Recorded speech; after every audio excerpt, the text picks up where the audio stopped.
Hello everyone, my name is Deepraj Chandrakar और आप देख रहे हैं प्रोडक्शन इंजीनियरिंग का क्रैश कोर्स। ठीक है। सो देखिए, लास्ट क्लास तक मैंने आपको शीट मेटल ऑपरेशन और आपका जो ड्राइंग ऑपरेशन होता है शीट मेटल का उसके बारे में बताया था, फॉर्मूलेस भी दिया था और कुछ सवाल भी कराए थे। और अगर उसको सही से फॉलो करोगे तो आपके पुराने जो क्वेश्चंस हैं गेट के, है ना, वो न्यूमेरिकल्स आपके आराम से हो जाएंगे। सही से आप फॉलो करते जाएंगे सो आपका कॉन्फिडेंस बिल्ड होते जाएगा धीरे धीरे। ये जरूरी है किसी भी कॉम्पिटिटिव एग्जाम के लिए कि अपन कॉन्फिडेंट रहें कि भाई ये वाला पोर्शन हमसे अब हो जाता है ना। सो ये कॉन्फिडेंस तभी आएगा जब आप लेक्चर फॉलो करने के बाद प्रैक्टिस करेंगे, है ना। Question practice is required apart from the ये जो आपको क्रैश कोर्स का ये जो मिला है ना, ये जो मिला है, इसके अलावा भी आपको प्रीवियस ईयर लगाना चाहिए मेरे हिसाब से। और ये आप कर सकते हैं भाई, ये आप कर सकते हैं। ठीक है ना। अगर मैं कहूँ तो मुझे लगता है कि आपको ये करना चाहिए। ठीक है। चलिए, आज मैं बात करने वाला हूँ आप लोगों से अनकन्वेंशनल मशीनिंग, है ना, जो बहुत सारे स्टूडेंट चाहते हैं कि यार ये अपन पढ़े।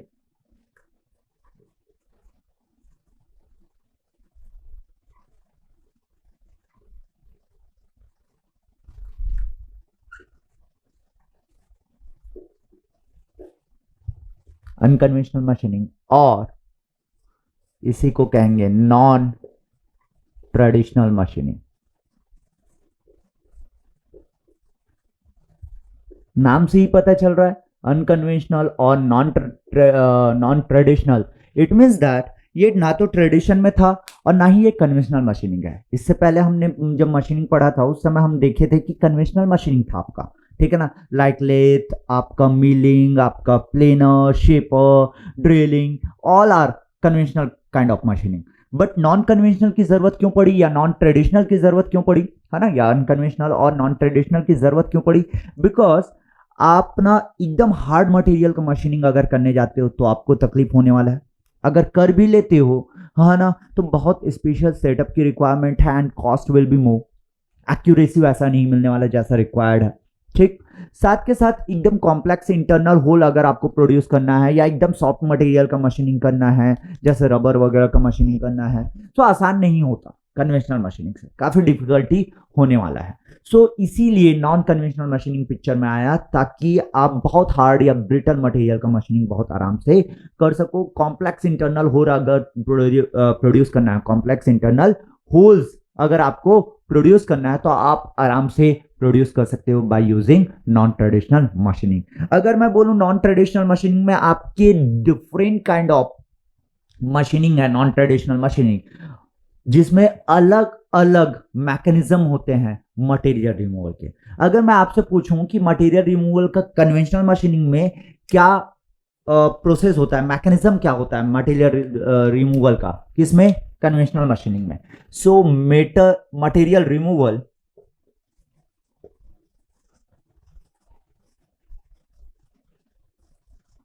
इन कन्वेंशनल मशीनिंग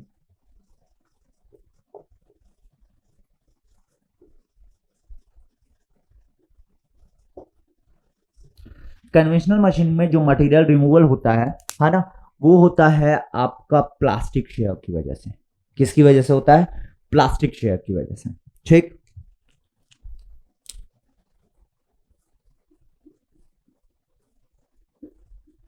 ये प्लास्टिक शेयर की वजह से हो रहा था। लेकिन अगर मैं बात करूं इन नॉन कन्वेंशनल मशीनिंग तो देखते हैं भाई कुछ मैकेनिज्म ऑफ मेटल और मटेरियल रिमूवल।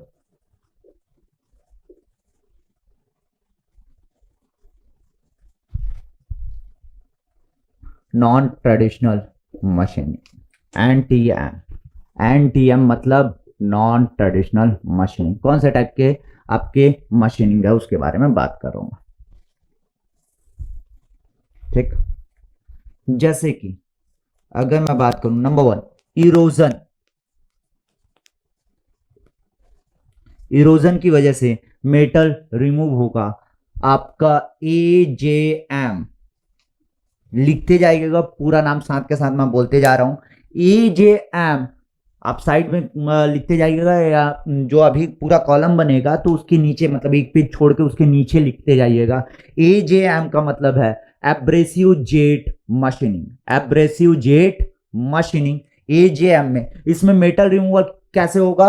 आपका इरोजन की वजह से होने वाला है, ठीक। WJM water jet machining, abrasive jet machining. Abrasive jet machining में आप क्या करेंगे? With the help of air, with the help of air और गैसेस आप एब्रेसिव को फ्लो करेंगे विथ वेरी हाई वेलोसिटी, और वो जाके इंपैक्ट करेगा किस पे? वर्क पीस पे, और वहां से मटेरियल इरोड हो के बाहर निकल रहेगा।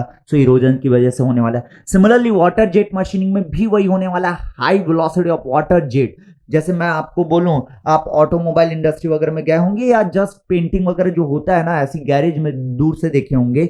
सो पहले पेंट को रिमूव किया जाता है, जो पुराना पेंट लगा हुआ है उसको रिमूव किया जाता है, उसके बाद नया पेंट चढ़ाया जाता है।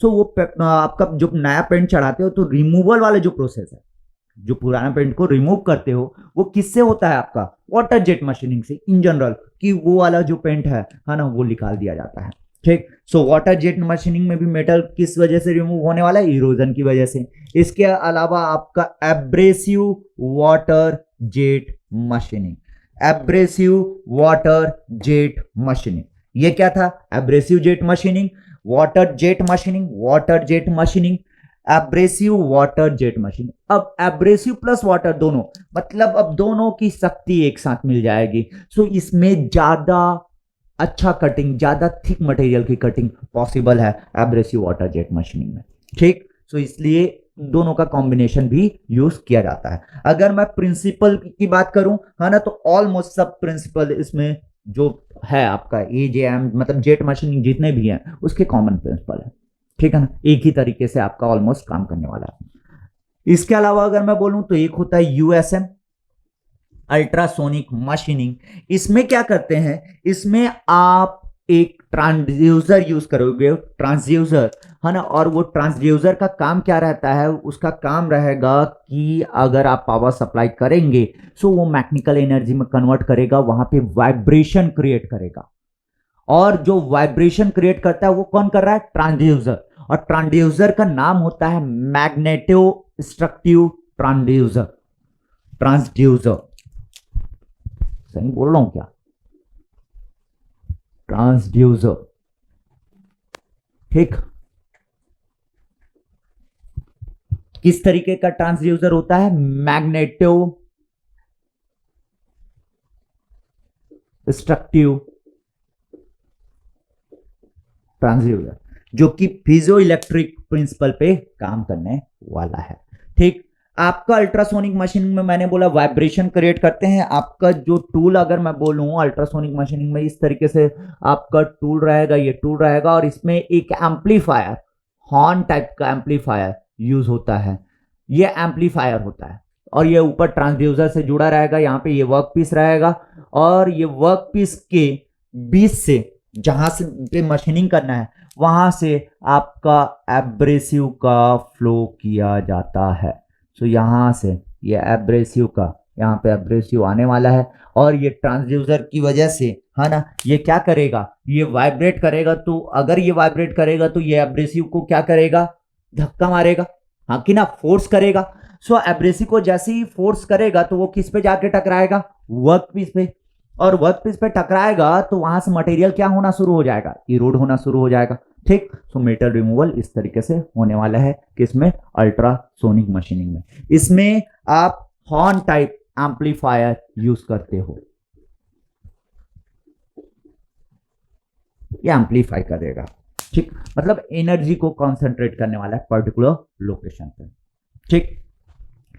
अगर मैं बात करूं आपका एब्रेसिव जेट मशीनिंग का, अगर बात करूं, यहीं पे लिखा हूं तो जस्ट बात कर लेता हूं, और इंपॉर्टेंट क्या है उसके बारे में भी बताऊंगा, और वही चीजें हम लोग पढ़ेंगे। बहुत इंपॉर्टेंट जो है, वैसे तो इंपॉर्टेंट सभी चीजें होती है एग्जाम के लिए, लेकिन जैसा आपको पता है कि ये जो कोर्स चल रहा है उसके लिए मैं हाई यील्ड पॉइंट्स के बारे में बात करूंगा। तो जहां से ज्यादातर क्वेश्चन आते हैं उसके बारे में मैं बहुत डिटेल में बात करूंगा, लेकिन अभी जो मैं बता रहा हूं उससे भी आपके सवाल बनते जाएंगे, ठीक है। अब देखिए, अच्छा एक चीज और, आपका क्या हो रहा है कि ये टूल, ये किसके बारे में बता रहा हूं मैं अभी, यूएसएम, अल्ट्रासोनिक मशीनिंग के बारे में। ये कॉपी में ना कॉर्नर में कहीं लिखते जाना, तभी ध्यान रहेगा। मैंने क्या क्या बताया, इसमें एक ट्रांसड्यूसर यूज होगा जो कि वाइब्रेशन क्रिएट करने वाला है अराउंड 20 to 30 किलो हर्ट्ज का, आपका क्या इंड्यूस करेगा, वाइब्रेशन इंड्यूस करेगा। इस तरीके से आपका टूल का तो वाइब्रेशन इंड्यूस करेगा, और उस पर आप एब्रेसिव भेजेंगे जहां पे मशीनिंग करना है। तो टूल और वर्क पीस के बीच में एब्रेसिव आने वाला है, तो एब्रेसिव आपका टूल से टकराएगा और वो वर्क पीस में जाके इंपैक्ट करेगा। उसकी वजह से मटेरियल इरोड होने वाला है। मटेरियल क्या होने वाला है, इरोड होने वाला है और मटेरियल रिमूव होगा। सो यार अगर ये टकरा रहा है, इंपैक्ट हो रहा है, सो आपका जो वर्क पीस है, अगर उस वर्क पीस का टफनेस कम रहेगा, ब्रिटल ज्यादा है, टफनेस कम है, toughness is what, energy absorb up to fracture. So impact को कंट्रोल करने के लिए आप क्या करते हो, जैसे अगर मैं बात करूं, आप ट्रेन में देखे हो, ट्रेन अगर चलता है तो ट्रेन अगर कहीं पे रुका या स्पीड ऊपर नीचे होता है तो वो टकराता है, इंपैक्ट होता है। तो उसके लिए ना आप देखे होगे कि इस तरीके से आपका डिस्क बना होता है, वो दोनों टकराते हैं, वो इस टाइप का बनाया जाता है कि उसमें टफनेस ज्यादा हो, वो इंपैक्ट एनर्जी को एब्जॉर्ब कर ले। सो ऐसा मटेरियल आप यूज करने जा रहे हो जिसका टफनेस ज्यादा है, वर्क पीस, ऐसा वर्क पीस का आप मशीनिंग करने जा रहे हो यूएसएम में जिसका टफनेस ज्यादा है। सो ऑब्वियसली मेटल रिमूवल कम होगा। क्यों? क्योंकि इंपैक्ट जो होने वाला है उसकी वजह से एनर्जी एब्जॉर्ब हो जाएगा और वो यूज नहीं हो पाएगा मेटल रिमूवल में। सो दैट्स व्हाई इस पे लेस टफ मटेरियल, या मैं बोलूं ब्रिटल मटेरियल है ना, जिसका टफनेस ज्यादा है उसका मेटल रिमूवल कम होगा। किसमें? यूएसएम में। अगर इसी के साथ अब एजेएम की बात कर ले रहा हूं थोड़ा सा यहीं पे, एजेएम है ना, एब्रेसिव जेट मशीनिंग, तो इसके सबके प्रिंसिपल सेम होने वाले हैं। सो आपका इस तरीके से कुछ नोजल रहेगा, एक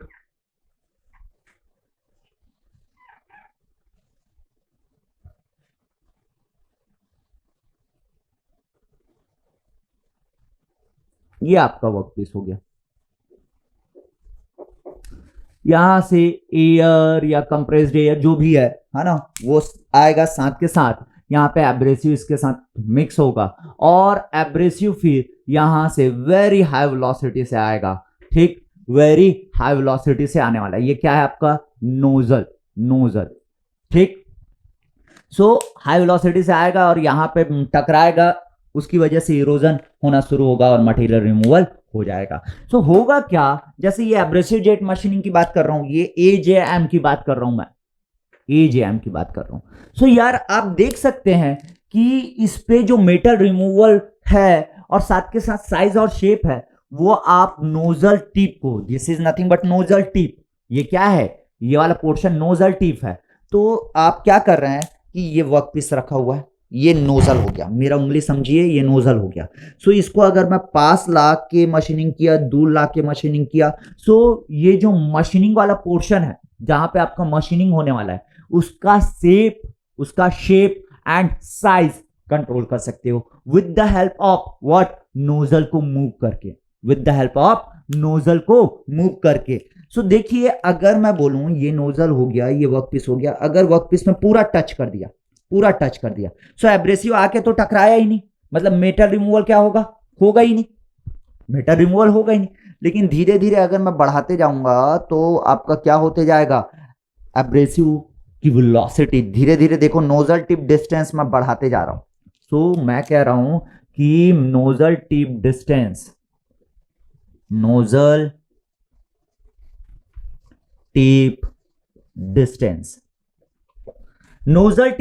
को बढ़ाते जा रहा हूं।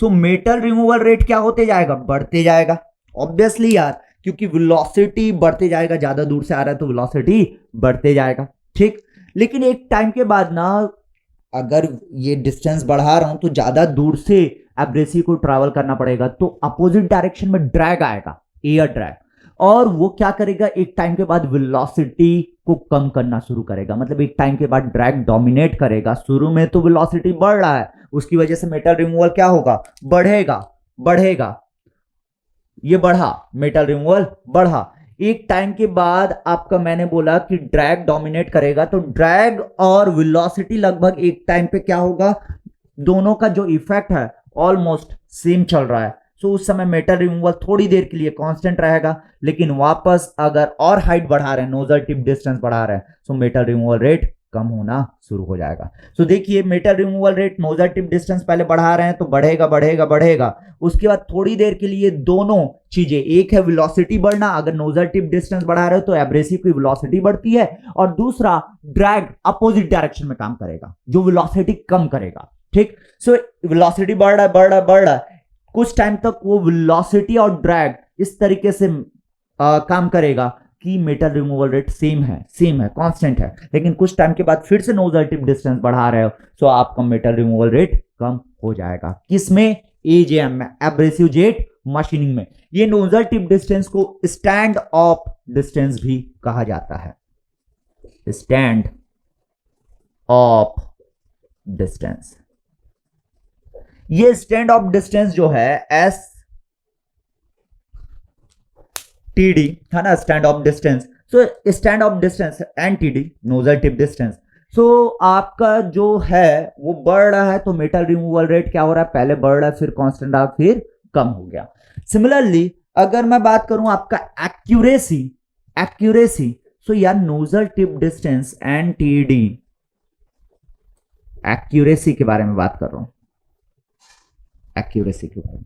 सो नोजल टिप डिस्टेंस जितना कम रहेगा, जितना पास रहेगा, आप समझ रहे हो, जितने पास से मशीनिंग करेंगे उतना ज्यादा एक्यूरेट रहोगे, लेकिन जैसे जैसे आप नोजल टिप डिस्टेंस बढ़ाते जाओगे आपकी एक्यूरेसी क्या होते जाएगी, कम होते जाएगी। सो नोजल टिप डिस्टेंस कम है तो एक्यूरेसी ज्यादा है, जैसे जैसे नोजल टिप डिस्टेंस बढ़ाते जाओगे सो एक्यूरेसी कम होते जाएगा। ठीक, सो ये आपका क्या हुआ, एजेएम में बात कर लिया मैं। ठीक है, ये नोटेड है ना, नोट कर लो, एक दो क्वेश्चन यहां से आए हुए हैं तो आपसे बन जाएगा इतना जितना मैंने बताया उससे। ठीक, ठीक है भाई। सो आपका मैंने पहले बताया एक मैकेनिज्म होता है erosion, second ion displacement,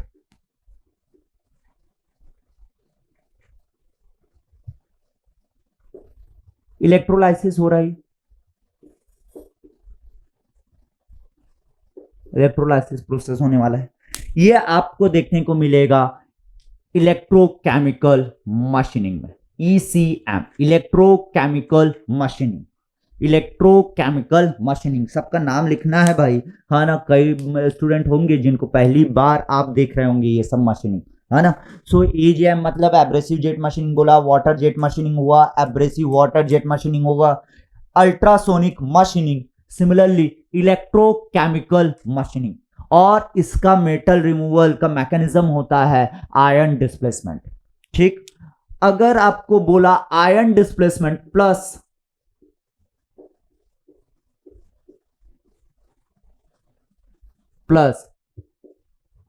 plastic share भी होने वाला है। सो ये प्लास्टिक शेयर इस वजह से होता है क्योंकि इसमें आप ग्राइंडिंग व्हील यूज करते हो। आयन डिस्प्लेसमेंट मतलब इलेक्ट्रोकेमिकल मशीनिंग होने वाला है, लेकिन प्लस ग्राइंडिंग, सो इलेक्ट्रोकेमिकल ग्राइंडिंग, एक ग्राइंडिंग व्हील इलेक्ट्रोकेमिकल मशीनिंग के प्रिंसिपल के बेसिस पे यूज होता है। एक ग्राइंडिंग व्हील रख देंगे और बाकी जो इलेक्ट्रोकेमिकल का होने वाला है उसकी वजह से आपका मशीनिंग होने वाला है इसमें। सो ये आपका मैकेनिज्म होगा मेटल रिमूवल का in the ECG, electrochemical grinding, electrochemical grinding. ठीक, कोरोसिव और chemical itching,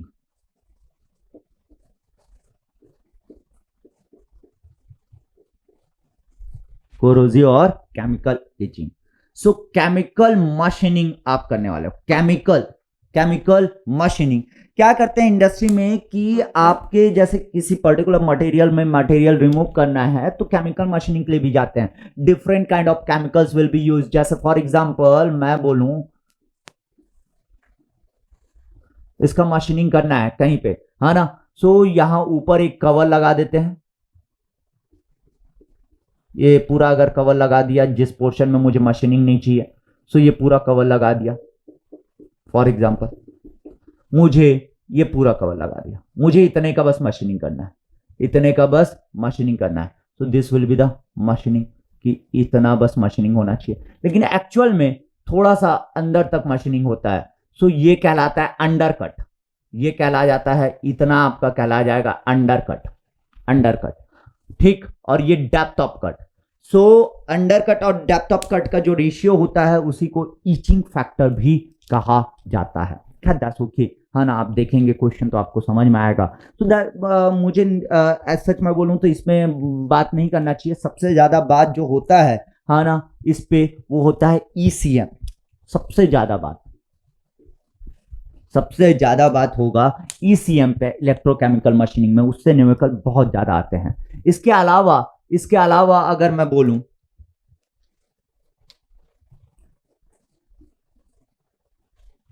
melting and vaporisation,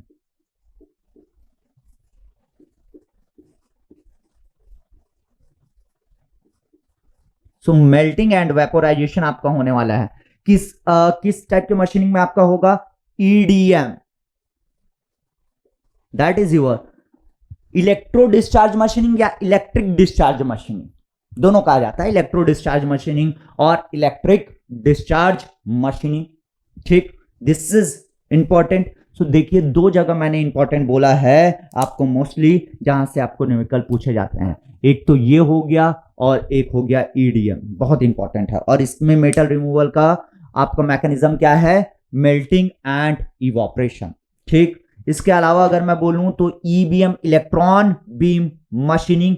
ये इलेक्ट्रॉन बीम मशीनिंग आपका वैक्यूम में परफॉर्म होता है, इसके लिए वैक्यूम रिक्वायर्ड है, वैक्यूम की जरूरत पड़ने वाली है, ठीक।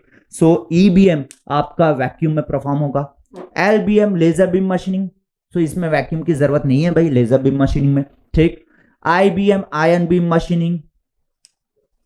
पीएएम, प्लाज्मा आर्क मशीनिंग, प्लाज्मा के थ्रू आप मशीनिंग करने वाले हो। So plasma arc machining, same चीज, प्लाज्मा आप देखने वाले हो, या आयन या एलबी मतलब लेजर बीम, और ईबी आप ये सारी चीजें देखने वाले हो किसमें, वेल्डिंग में।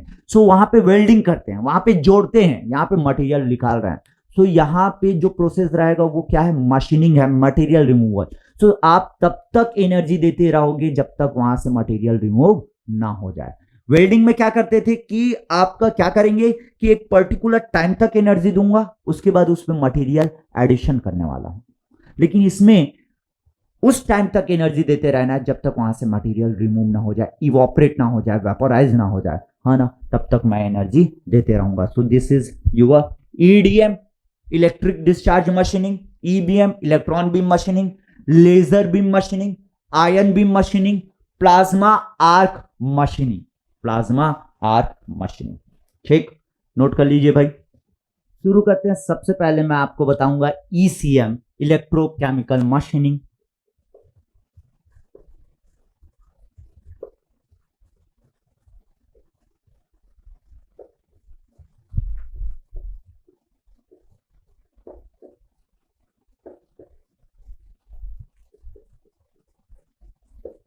ईसीएम, इसका सेटअप अगर मैं बात करूं तो कुछ इस तरीके से होगा।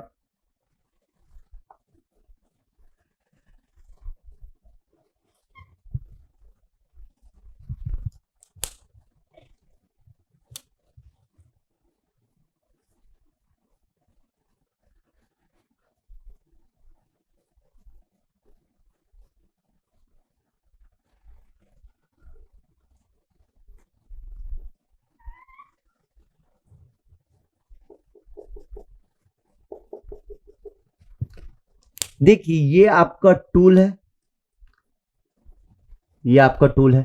ये साइड में मैंने जो ब्लू कलर का दिखाया, इस साइड और इस साइड इंसुलेट किया हूं टूल को, इंसुलेशन, टूल को इंसुलेशन किया हूं, क्यों किया है देखेंगे, ठीक है। यहां पे आपका वर्क पीस रहेगा,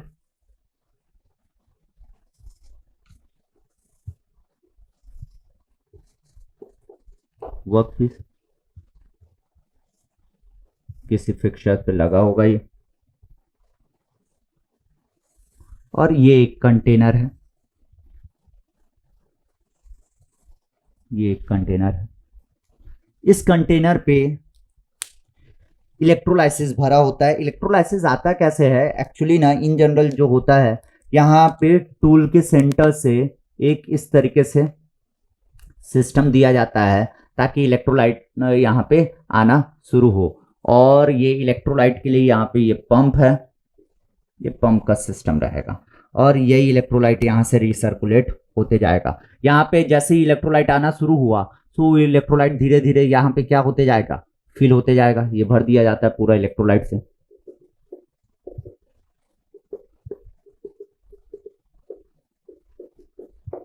electrolyte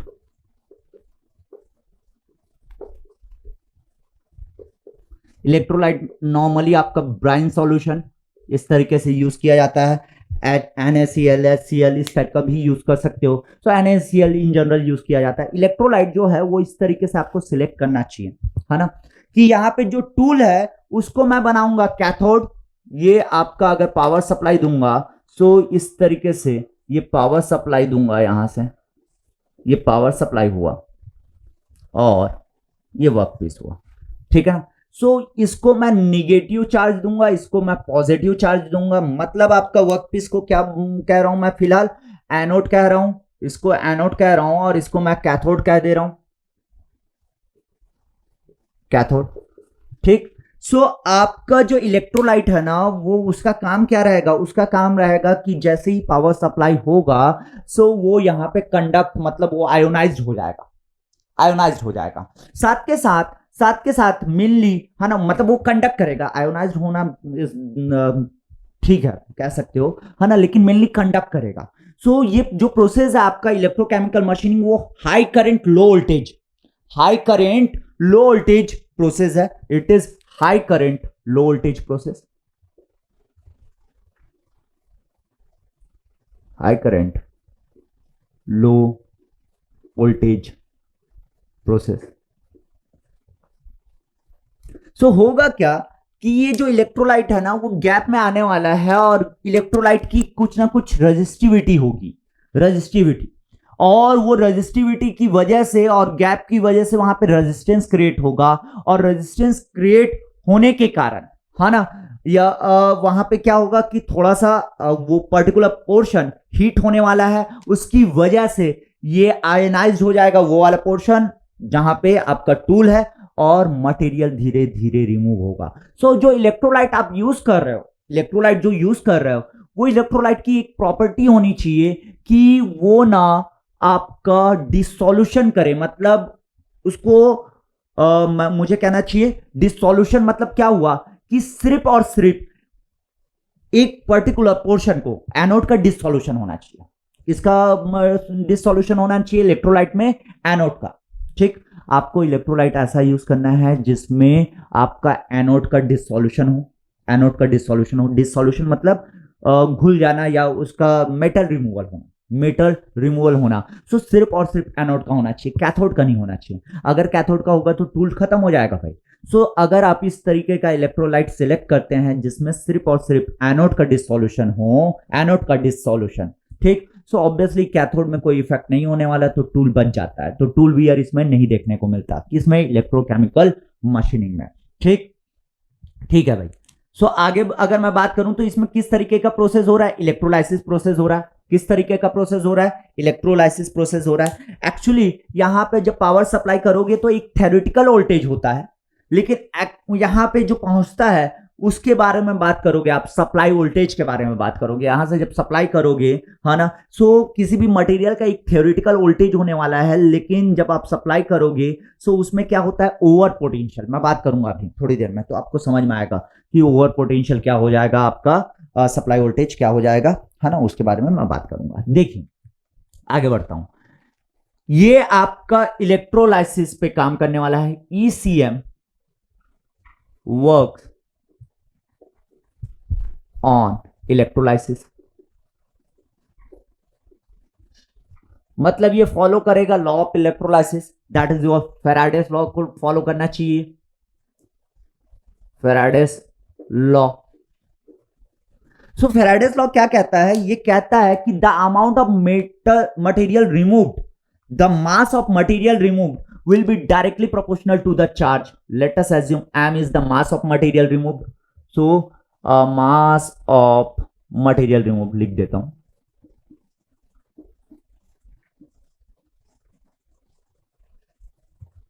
M should be directly proportional to charge Q, charge के डायरेक्टली प्रोपोर्शनल होगा। ठीक, सो मतलब M is directly proportional to Q. Q can be written as I into T, where I is the supplied current. सो जरूरी है क्या जितना current आप supply करेंगे उतना पहुंचेगा? So there will be also efficiency of the current, कि मतलब अगर मैं 100 वोल्ट भेज रहा हूं, 100 एम्पियर भेज रहा हूं, तो 100 एम्पियर ना पहुंच के 90 एम्पियर पहुंच रहा है जहां पे पहुंचना चाहिए, सो that is your 90% will be the efficiency. Clear है? तो वो इफिशियंसी दिया रहेगा क्वेश्चन में, नहीं दिया है तो ऑलवेज 100% जितना सप्लाई हुआ वो पहुंच गया है जहां पे मुझे काम चाहिए। यहां से सप्लाई किया, यहां पे पहुंचेगा, सो यहां पे अगर पूरा पहुंच जा रहा है कोई लॉस नहीं है, मतलब 100% इफिशियंसी। अगर लॉस हो रहा है तो उसमें दिया रहेगा कि कितना परसेंट लॉस हो रहा है या कितना इफिशियंसी है, ठीक है ना, वो दिया रहेगा।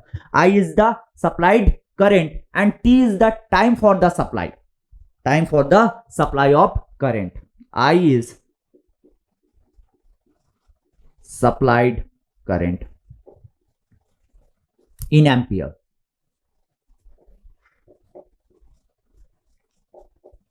In ampere. T is time for supply.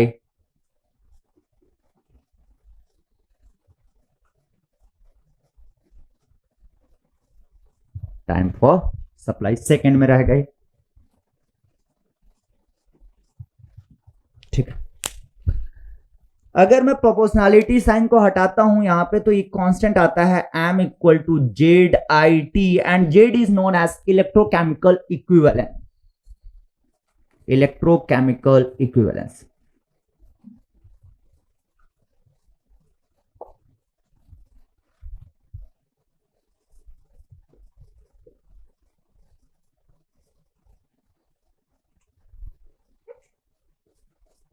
Equivalence.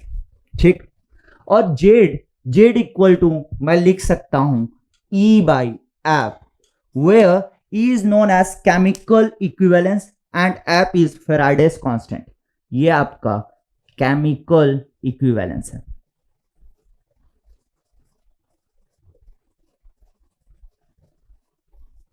ये आपका फेराडेस कांस्टेंट है.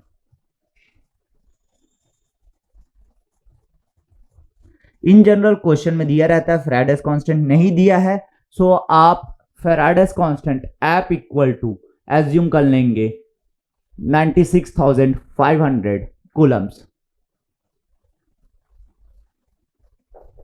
ठीक, आप एज्यूम कर लेंगे 96,500.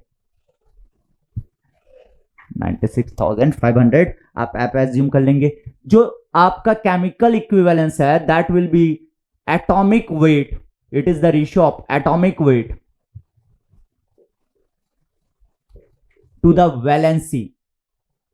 वो कितना वैलेंसी शो करेगा आपका, है ना, इन द इलेक्ट्रोलाइसिस, उस पे बात होता है. It is the ratio of atomic weight to the valency या chemical weight. This is the chemical weight. ठीक, ये इन जनरल ग्राम में रहेगा, ग्राम में रहेगा. नाउ माय डियर, अगर ध्यान से देखोगे सो क्या मैं अब mass removed can be written as Z equal to E by F I into T लिख सकता हूं.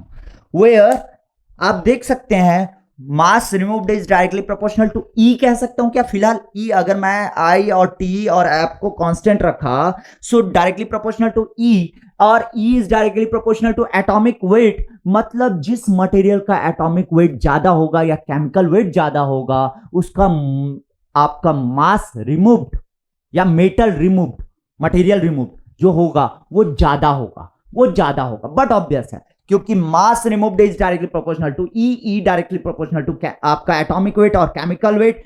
तो जिस मटेरियल का केमिकल वेट ज्यादा है उसका मटेरियल रिमूवल ज्यादा होगा सेम करंट सेम टाइम के लिए.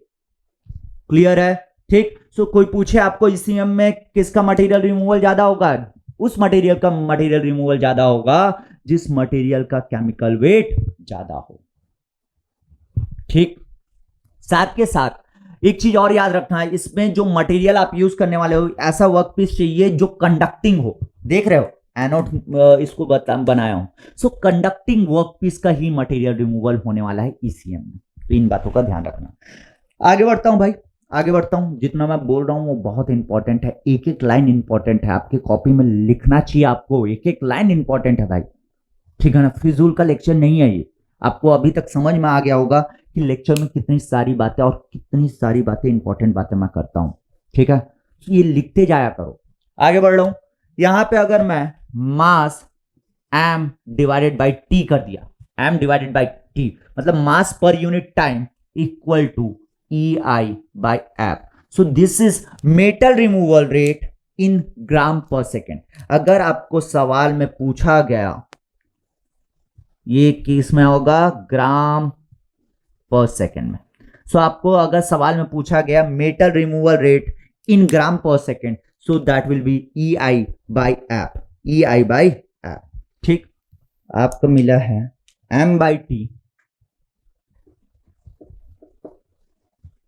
मास रिमूवल रेट है तो एम डॉट लिख सकता हूं, it can be E I by F, okay ये लिख दिया मैं। ये जितने भी फॉर्मूलेज अभी होंगे है ना, आपको न्यूमेरिकल में इसका रिफ्लेक्शन दिखेगा और आपको ये फॉर्मूलेज याद रखने रहेंगे भाई, ठीक है। अब देखिए, अगर मैं बोलूं ये तो किस में था, ये तो ग्राम पर सेकेंड में था, ग्राम पर सेकेंड में। अगर मैंने आपको mm क्यूब या सेंटीमीटर क्यूब पर सेकेंड में पूछ दिया तो कैसे निकालेंगे यार। आपको पता है कि मास इक्वल टू या density equal to mass upon volume. So यहां से mass equal to I can say density into volume, density into volume कह सकता हूं। सो अगर मैं दोनों साइड टाइम का डिवाइड कर दिया, टाइम का डिवाइड कर दिया तो m by T equal to क्या लिख सकता हूं मैं, E I by F equal to rho V T, और v is the volume, v is the volume. So volume removal rate per unit time, metal removal rate in terms of volume मैं कह सकता हूं that is your E I by rho F. So this is your v dot E I by rho F. So ये हो गया आपका material removal rate, M R in mm cube per second या centimetre cube per second, वो depend करेगा कि बाकी का यूनिट क्या है। जैसे डेंसिटी का यूनिट क्या है, ये अगर डेंसिटी ग्राम पर mm क्यूब में है तो mm क्यूब पर सेकेंड में आने वाला रहेगा, ठीक है ना। सो ई का यूनिट ग्राम है तो इसको भी ग्राम में कन्वर्ट करना रहेगा, ये ध्यान रखना डियर, ठीक है। आगे अगर मैं बात करूं आपका, एक होता है specific metal removal rate, metal removal rate. So इसको अगर मैंने एस से शो किया, सो यार मेटल रिमूवल किसकी वजह से हो रहा है, करंट की वजह से। So metal removal rate per unit current अगर मैं देखना चाहूंगा, so that is nothing but your specific material removal rate. So M R अगर आई से डिवाइड किया, so E by rho F. So this is your specific material removal rate. So इसका unit क्या हो जाएगा, इसका यूनिट क्या हो जाएगा यार, ऊपर ये वाला यूनिट था mm क्यूब पर सेकेंड, ये हो गया एम्पियर। सो इसका यूनिट हो जाएगा mm cube per second ampere, ठीक। सो ये होता है आपका स्पेसिफिक मटेरियल रिमूवल रेट। इसके अलावा अगर मैं बोलूं, आपका एक होता है करंट डेंसिटी,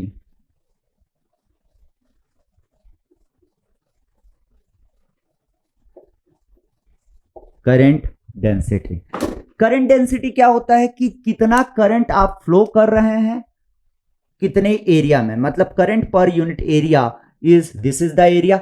सो ये वाला जो एरिया में कितना करंट आ रहा है उसी को बोलते हैं क्या, करंट डेंसिटी। ये इंसुलेशन क्यों किए, ये इंसुलेशन क्यों किए, ताकि अगर मैं इस पे ये इस तरीके से धीरे धीरे यहाँ पे मटेरियल रिमूव होना शुरू होगा, लेट अस अज्यूम एक टाइम के बाद आपको ऐसा कुछ देखने को मिला।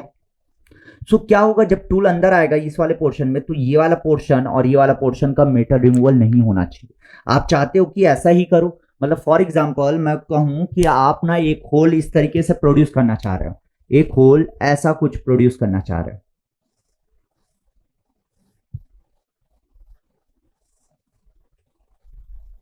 ये वर्कपीस है, या इस तरीके का होल प्रोड्यूस करना चाह रहे हो, लेकिन अगर टूल को इंसुलेट नहीं किए तो क्या हो जाएगा पता है, इस तरीके से कुछ होल प्रोड्यूस हो जाएगा कि ये वाला पोर्शन से भी ये वाला मटेरियल निकल जाएगा, ये वाला पोर्शन से भी ये वाला मटेरियल निकल जाएगा। सो जैसा होल चाहिए वैसा होल नहीं मिला, ये अंडर कट हो गया। ठीक, सो इसको बचाने के लिए आप टूल को इंसुलेट किए, और करंट डेंसिटी क्या बताया कि आपका पर यूनिट एरिया में कितना करंट आने वाला है। लेट अस अज्यूम ये हुआ S1, so S1 equal to मैं लिख सकता हूं S1 equal to I upon A। So ampere per mm square, ampere per mm square is current density.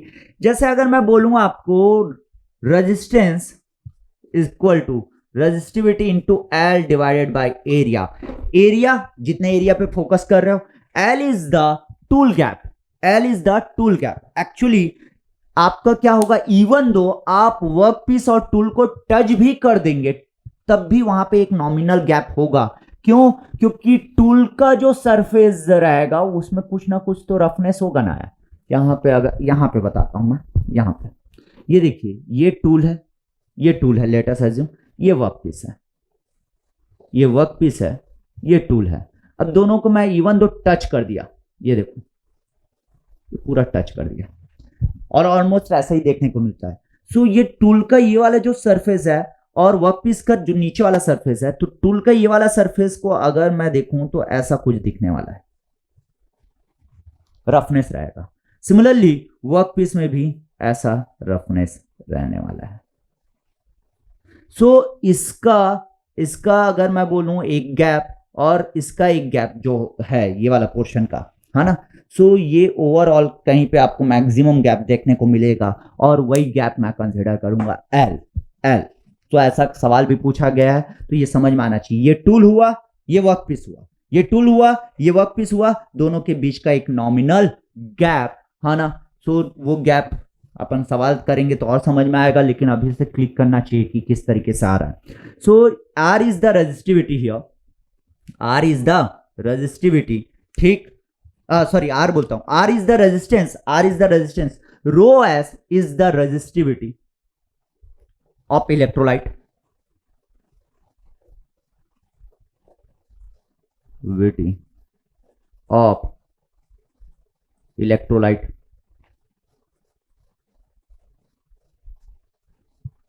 ठीक। L is what, tool gap, and A is the area, जिस area पे आप focus कर रहे हैं। सो टूल गैप बहुत कम होता है भाई, अगर मैं बोलूं तो 0.002 mm से 0.5 mm इस तरीके का कंसिडर किया जाता है, बहुत कम होता है टूल गैप, ठीक है। और इन जनरल जो टूल मटेरियल होता है वो कंडक्टिंग मटेरियल होता है, आप कॉपर का बनाइए, आप एल्यूमिनियम का बनाइए, आप ब्रास का बनाइए, ठीक, कहीं कहीं स्टील का भी देखने को मिलता है, लेकिन इन जनरल जो यूज होता है, सबसे ज्यादा टूल मटेरियल जो यूज होता है वो कॉपर का होता है, कॉपर या एल्यूमिनियम का आपका टूल देखने को मिलता है, ठीक है। So this is resistivity rho S L divided by L A, तो ये हो गया रेजिस्टेंस। सो यार V इक्वल टू IR, मतलब यहां पे अगर V, और V क्या है, सप्लाई वोल्टेज, V क्या है, सप्लाई वोल्टेज, VS। सो किसी भी मटेरियल का ना एक थ्योरेटिकल वोल्टेज होने वाला है, थ्योरेटिकल वोल्टेज VT बोल दिया, ये क्या है, theoretical voltage.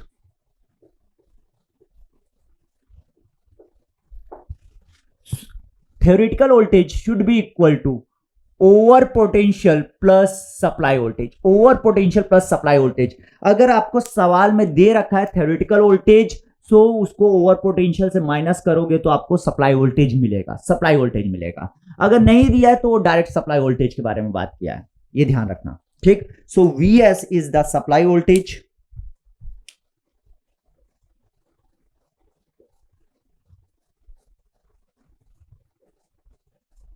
Supply voltage,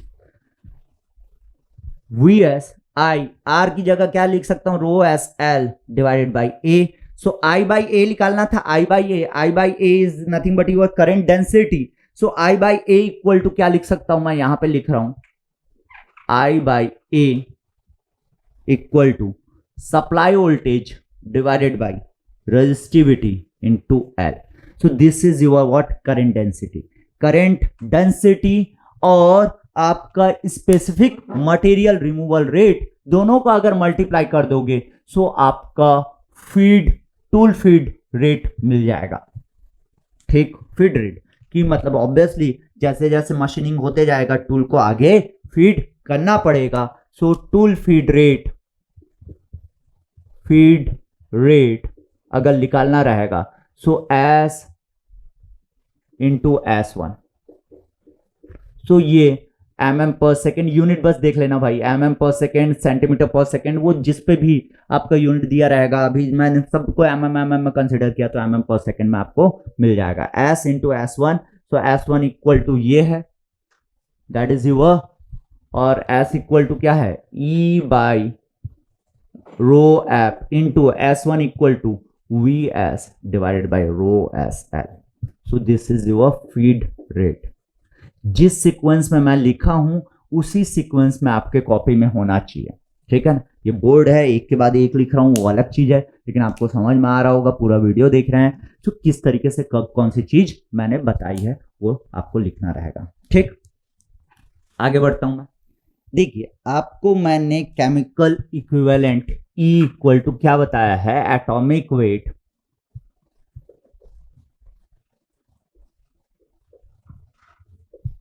divided by valency.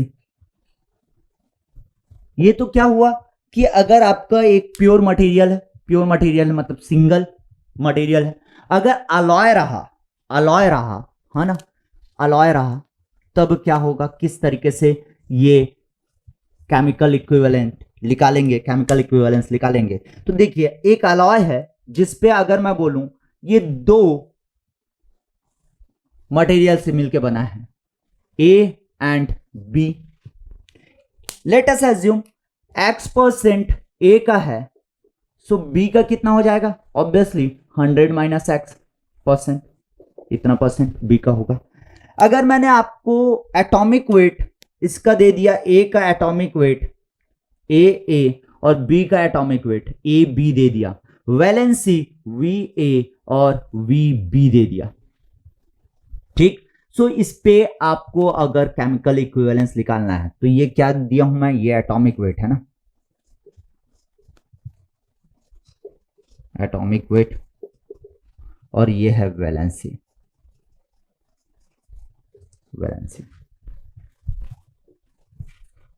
ठीक है।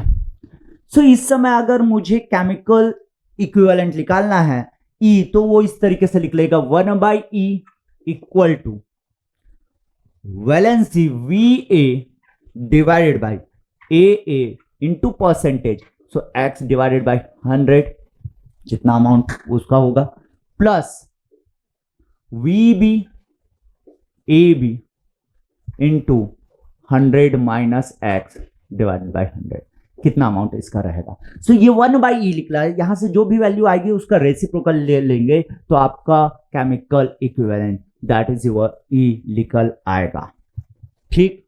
अगर 3 रहा तो, 2 की जगह 3 रहा तो क्या कर सकते हैं, बहुत आराम से सर ABC कर दो भाई, लो ABC, एक का आपका, इसका अगर मैंने बोला X% है, इसका मैंने बोला Y% है, तो इसका कितना हो जाएगा 100 माइनस X माइनस Y। अगर इसका एटॉमिक वेट AA है, इसका एटॉमिक वेट AB है, इसका एटॉमिक वेट AC है, इसका वैलेंसी VA है, इसका वैलेंसी VB है, इसका वैलेंसी VC है। सो अब क्या लिखा सकता हूं, बिल्कुल लिखा सकता हूं, that is your 1/E equal to VA divided by AA into X divided by 100 plus VB divided by AB into Y divided by 100 plus VC divided by AC into 100 minus X minus Y divided by 100। So इस तरीके से आपका 1/E इस पे लिख लेगा और इसका रेसिप्रोकल अगर निकाल दूंगा तो मेरा केमिकल इक्विवेलेंट निकल जाएगा। सो सारी बातें मैंने कर दिया, जिस तरीके से सवाल पूछे जाते हैं, क्या क्या चीजें होती है उसमें, है ना, सारी बातें मैंने कर दी। अब बारी है सवाल अटेम्प्ट करने का, क्वेश्चन अटेम्प्ट करने का। उसमें से क्या क्या चीजें हैं, है ना, किस तरीके से अपने को अप्लाई करना है। वैसे तो मैंने सारी बातें करते आया है ना, मैं सारी बातें करते आया हूं, तो आपको समझ में आना चाहिए जब क्वेश्चन पढ़ोगे तो हाँ सर इसके बारे में तो अपने को पता है, यहां से हम निकाल सकते हैं। ये इरेज कर रहा हूं, एक दो क्वेश्चन देखते हैं भाई। शीट मेटल ऑपरेशन के सवाल कल हो गए थे, है ना, क्वेश्चन नंबर 43 तक। 44 से देखेंगे तो आपको ईसीएम का सवाल दिखेगा।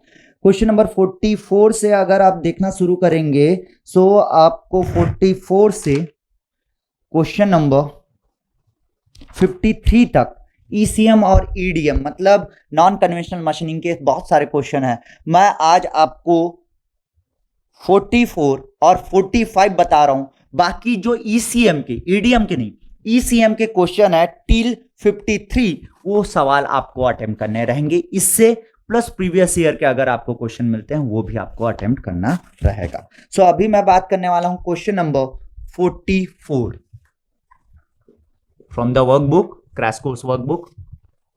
पढ़ रहा हूं सवाल, कह रहा है in electrochemical machining operation a square hole of dimension, okay, area दे दिया मतलब 5 × 5 mm स्क्वायर, ओके, एरिया दे दिया है, is drilled in a block of copper, the current used, current दे रखा है 500 ampere, okay, atomic weight, atomic weight आपको दे रखा है 63, ये ग्राम में रहेगा भाई, यूनिट नहीं दिया लेकिन इस तरीके से आप देखोगे तो ग्राम में ही रहने वाला है। वैलेंसी 1 दे रखा है,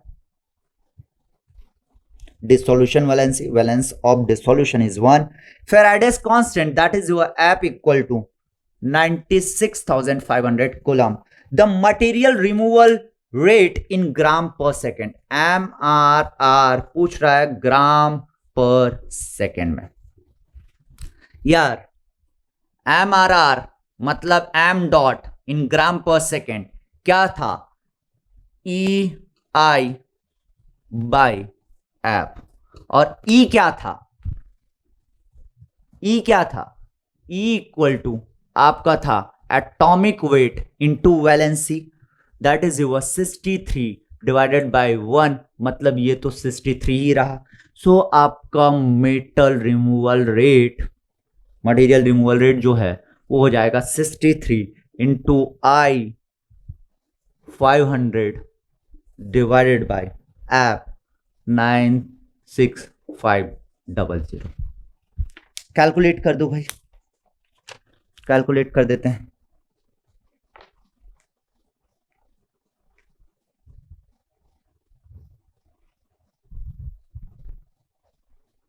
(63 into 500 divided by 96500।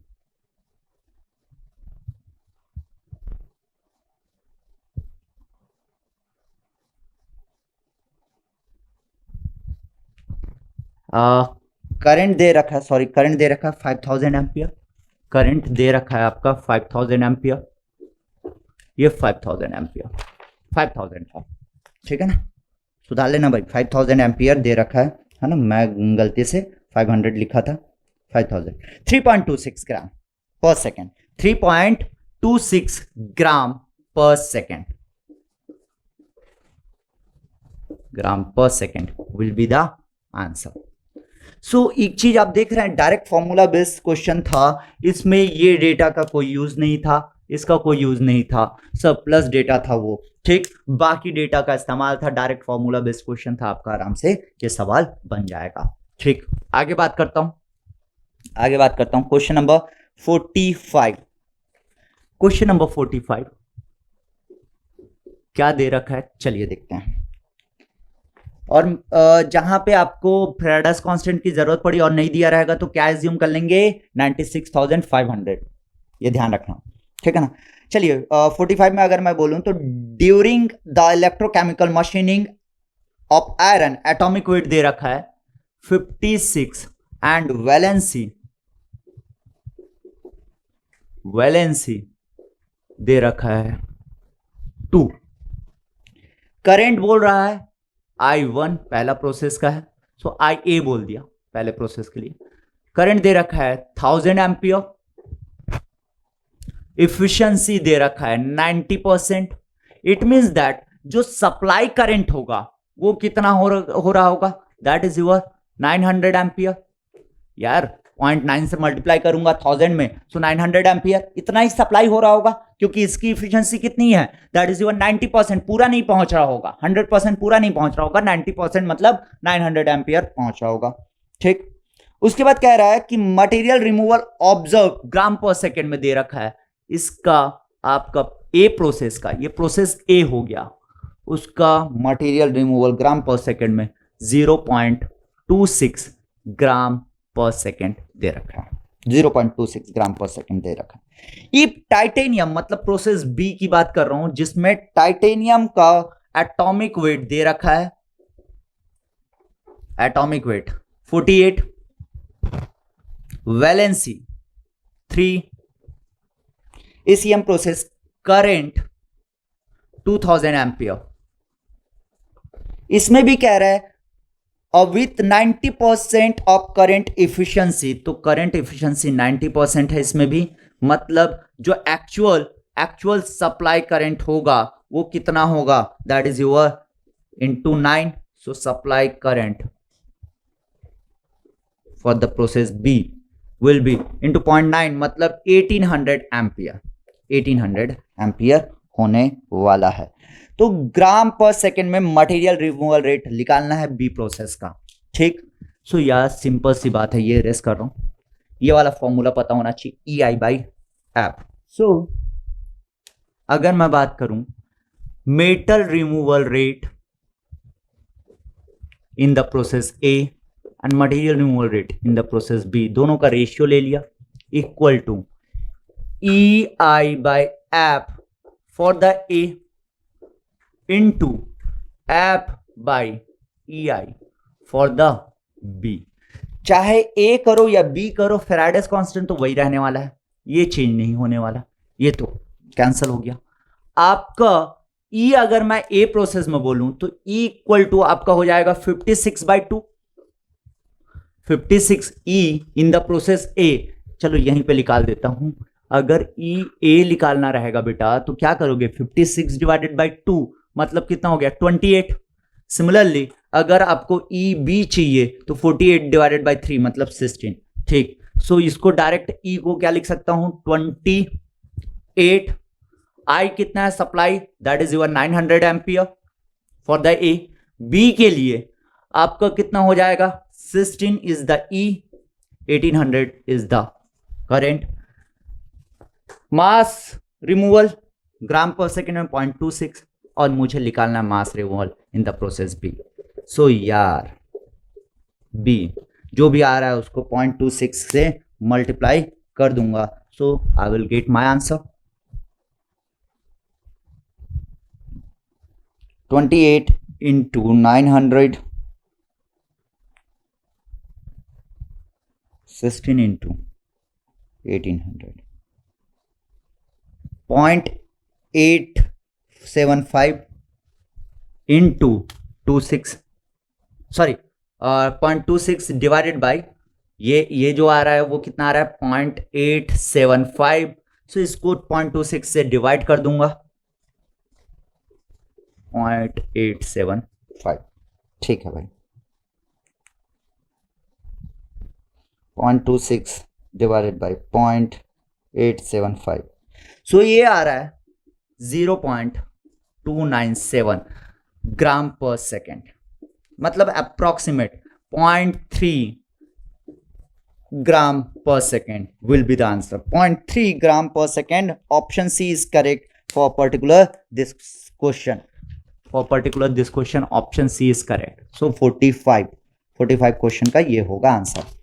46, 47, 48 आप अटेम्प्ट कीजिएगा, ठीक। 53 आप अटेम्प्ट कीजिएगा। ये सीएम के सवाल हैं। सो ये वर्कबुक के सवाल हैं। मैं चाहता हूं कि ये आप होमवर्क, क्योंकि मैं नेक्स्ट क्लास में यही क्वेश्चन कराऊंगा, लेकिन इतनी सारी चीज़ें जो इतना मेहनत मैं किया हूं, तो उसका आउटपुट कब मिलेगा? जब ये चीज़ आप वापस पढ़ेंगे, मस्त से नोट करने के बाद पढ़ेंगे। एक दो क्वेश्चन, दो कुछ सवाल में मैंने अप्रोच भी बता दिया कैसे करना है। फॉर्मूला बेस्ड चीज़ें हैं, ज़्यादा तामझाम नहीं है। बस देखना है क्या पूछा है, क्या निकालना है, किस तरीके की चीज़ें हैं, क्या दे रखा है, ठीक। सो उस तरीके से आपको अप्लाई करना रहेगा। सो बाकी क्वेश्चन जब अटेम्प्ट करोगे तो नेक्स्ट क्लास में मैं लेके आऊँगा वो सवाल, प्लस आगे आपको ईडीएम भी मैं पढ़ाऊँगा। क्लियर है? ठीक। सो आज के लिए इतना ही। मुझे लगता है ये लेक्चर भी काफ़ी यूजफुल है ना। जिस तरीके से मैंने बात किया तो मुझे तो समझ में आता है, मुझे मज़ा आ जाता है जब मैं लेक्चर में बात करता हूँ तो, ठीक है। सो आपको भी मज़ा आया होगा, और आउटपुट जरूरी है, ठीक है ना।